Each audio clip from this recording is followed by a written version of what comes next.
Well, hi, everybody. I'm Don Stewart, and welcome to our second edition of Breaking News for this Saturday, the 6th day of December, 2025. And in the headlines this hour, stories that are important for us to understand because what do?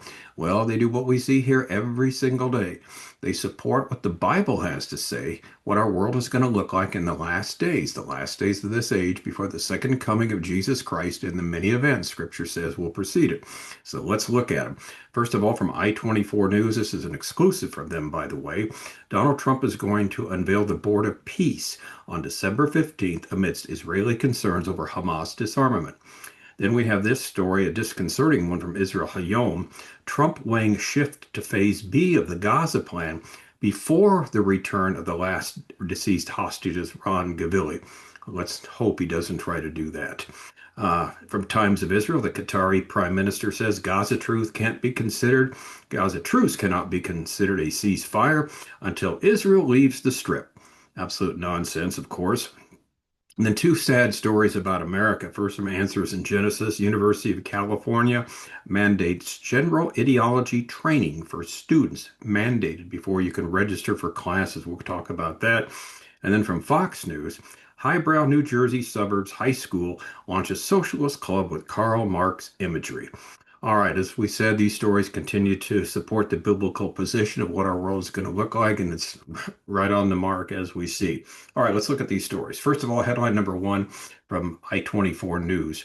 Trump to unveil Board of Peace on December 15th amidst Israeli concerns over Hamas's disarmament. The BOP, that's what's short for Board of Peace, will provide over an international executive board that will manage operations in a new Palestinian technocratic government consisting of experts unaffiliated with either Hamas or Fatah. As the U.S. is rapidly advancing towards phase two of the Gaza peace deal, President Donald Trump is expected to announce the composition of this transitional board of peace on December 15th, a senior Western diplomatic source tells I-24 News.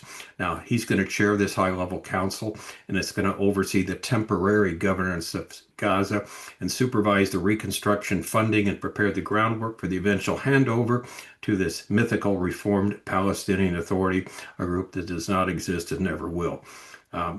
Basically, the planned announcement comes amid ongoing intense U.S. pressure. U.S. Ambassador to the UN, Michael Waltz, arrives in Israel this week with talks with Prime Minister Netanyahu and briefings on the implementation of U.S. UN Security Council Resolution 2803. Waltz will also visit the Kerem Shalom crossing to focus on humanitarian aid distribution and inspect the Civil Military Coordination Center, the CMCC, which is overseeing Gaza aid and ceasefire implementation. Okay, here's the rub. Phase two hinges on further Israeli withdrawals, deployment of an international stabilization force, and progress towards Hamas's disarmament. But Israel fears Hamas's disarmament is overlooked by the administration as the terror group continues to rebuild its forces in the red zone, where Israel already has withdrew its forces. And this indeed is the fear. Hamas disarmament must be front and center, but it seems that everyone except Israel is waffling on this part of the plan.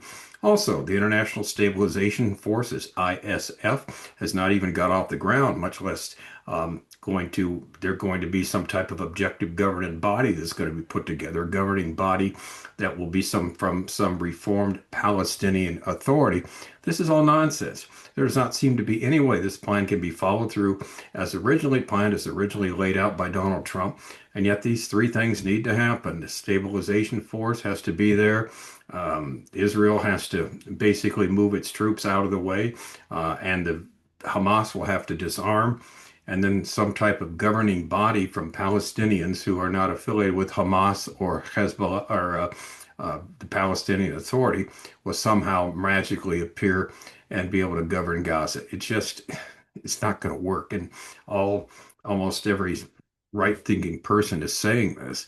And so what's going to happen next is going to be really interesting because the worry is, of course, that Israel will have to compromise. They'll have to go forward without Israel getting Hamas disarmed. They'll have to go forward and have Israel move without, some of the things that are prerequisites for the plan put in place. So again, this is going to take place very soon. So we will wait and see what happens. Okay, headline number two, which is really, really disconcerting. Trump weighing shift to phase B of Gaza plan before returning a deceased hostage Ran Gvili. This from Israel HaYom.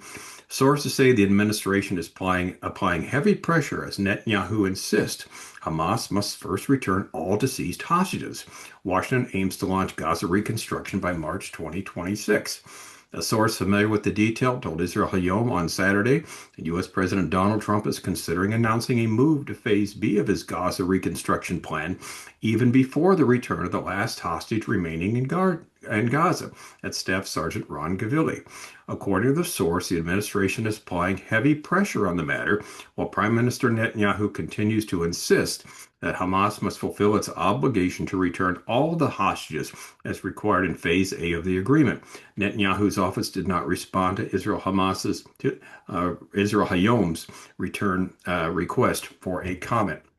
All right. If you recall, under Trump's 20-point plan, Phase A of the deal to end the war requires the return of all hostages, both living and dead, within 72 hours. That was a timetable Hamas has entirely failed to meet. It's been, what, 6 weeks, almost 2 months now? Point 6 says that after the return of all hostages, any Hamas members who pledge to live in peaceful coexistence and demilitarize will be rehabilitated and granted amnesty. Hamas members who wish to leave Gaza will receive safe passage to any country willing to accept them. To this date, there is no indication that any Hamas member has agreed to peaceful coexistence with Israel, to disarm, or to relocate. In other words, they haven't done anything towards this. Although these provisions have not been implemented, Trump is seeking to move forward with the timeline and with the administration aiming to begin reconstruction, like we said, in Gaza as early as March 2026. All right, this would be a horrible move on the part of Trump and would engender outrage in Israel. We said, well, we're going to move forward, forget this last hostage's body. We're just going to go forward and with Plan B, which is not going to, again, it's not going to happen. This is not, it doesn't take a genius to figure this out, but they keep talking about it, being optimistic about it. And we've given you story after story from Israeli sources, from other sources that's saying this is a fantasy. This is mythical. And yet here we are. All right. Headline number 3 having to do with this. The Qatar Prime Minister says Gaza truce can't be considered ceasefire until Israel leaves the Strip. Oh, really? From the Times of Israel. Also speaking at the Doha Forum, Turkish foreign minister says disarmament of Hamas should only come after deployment of international force, which Egypt urges as soon as possible. In other words, they don't disarm until an international force is deployed, and then supposedly Hamas will magically disarm. The Prime Minister Al Thani said Saturday that Doha, that's the capital of Qatar, by the way, does not consider the current situation of Gaza to be a ceasefire, arguing that this would require an Israeli withdrawal from the entirety of the enclave. His comments were made during a panel discussion of the Doha Forum and were later echoed by Turkish Foreign Minister Hakan Fidan, who laid out Ankar's version of a successful implementation of the second phase of U.S. President Donald Trump's Gaza peace plan, which the U.S. is looking to begin in the coming weeks. We are at the critical moment, Al Thani said about the Gaza peace process. What we have just done is pause. We cannot consider it yet a ceasefire.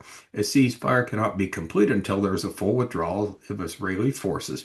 There is stability back in Gaza and people can go in and out, which is not the case today, he maintained. At the start of the truce on October 10th, it's been almost 2 months now, Israel withdrew its forces to a newly drawn yellow line that roughly divides the Gaza Strip into eastern and western halves. While Israel was supposed to allow the reopening of the Rafah border crossing, it held off on doing so for well over a month, arguing that Hamas must release the remaining deceased hostages in Gaza.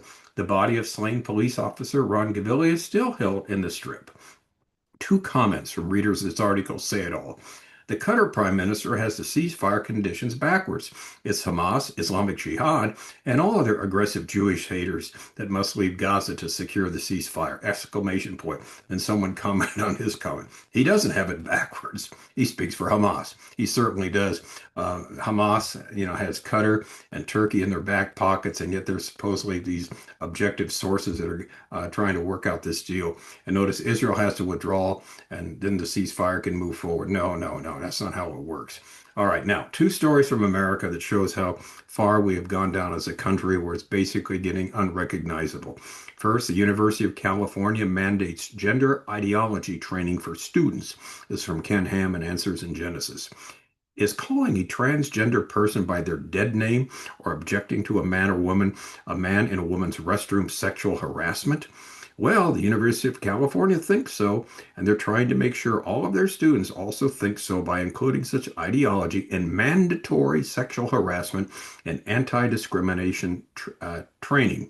In other words, if you call someone by their dead name, their original name, a transgender person, or you object to some man walking to a woman's restroom, you are discriminating.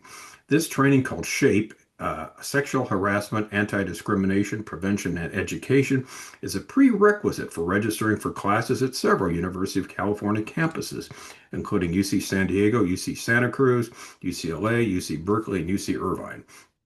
In order to continue with semester registration, students must achieve a perfect score, which requires them to answer in ways that align with gender ideology, including that failing to use one's self-declared trans pronouns or protesting the presence of men in women's restrooms constitutes a hostile environment and qualifies as harassment. So if someone declares their pronouns are not he or she, but they or whatever it might be, if you don't use them, you will be guilty of harassment, it seems. In other words, it's not harassment to force women to tolerate without complaint men in their private spaces. It's only harassment to protest the men entering those spaces. What a backwards, evil world we live in. But this is no surprise considering where it is coming from. Some of those most liberal schools in the nation. That's, of course, the UC system, sadly. They certainly are not friendly towards disagreement, especially regarding sexuality and gender, and they reject God's word. That's the bottom line. They're acting as their own gods. All right, great article, blog from Ken Ham. So they must have a perfect score. This is the bottom line in this leftist, godless, woke training course in order to register for classes. So each student, if you want to register, you have to have a perfect score. You have to answer these questions exactly as you're told to answer them. This is beyond sick. All right. Finally, similar story. Highbrow, New Jersey's suburbs high school launches Socialist Club with Karl Marx imagery. This is from Fox News. The club flyer tells students to learn ways to solve social problems that don't involve exploiting the working class. A promotional flyer obtained by Fox News Digital shows that a high school in a well-to-do New Jersey suburb is advertising a brand new club for young socialists. The Highland Park School Socialist Club in New Jersey held its first meeting on Thursday at lunchtime. According to the flyer, the teen anti-capitalists are advised by a Mr. Girvan. We want you, all in uppercase letters, the flyer says above the image of infamous communist Karl Marx, who is pointing towards the reader. The image is a play on the famous I Want You illustration, a World War I Army recruiting poster that features Uncle Sam. You know, I want you. Well, this got Karl Marx now doing this. Further promotional slogans include learn what socialism is, not just what they tell you, learn media and literacy skills along the way, and to help us build a better world. Workers of the world unite. The bottom of the flyer says, employing one of the most common socialist phrases. Highland Park is located southwest of New York City, and the median household income is more than $100,000, according to a census reporter, which is substantially higher than the national average of $83,730. All right, basically what you have here is a bunch of rich kids living in a wealthy community. Probably none of them ever worked a day in their lives, but they know what's best for America is socialism. Further evidence of the decline of America. This country is definitely looking unrecognizable. As always, the latest stories continue to prove the Bible is correct in its predictions of the last days as we document this here for you every day, as we do in our book, 25 Signs We're Near the End. It's a free download from our website, Educating Our World, under the heading of Bible Prophecy, as is all of our books. All right, we'll be back tomorrow with another edition of Breaking News. Until then, as always, I'm Don Stewart, thanking you so much for watching, and may the Lord richly, richly bless you.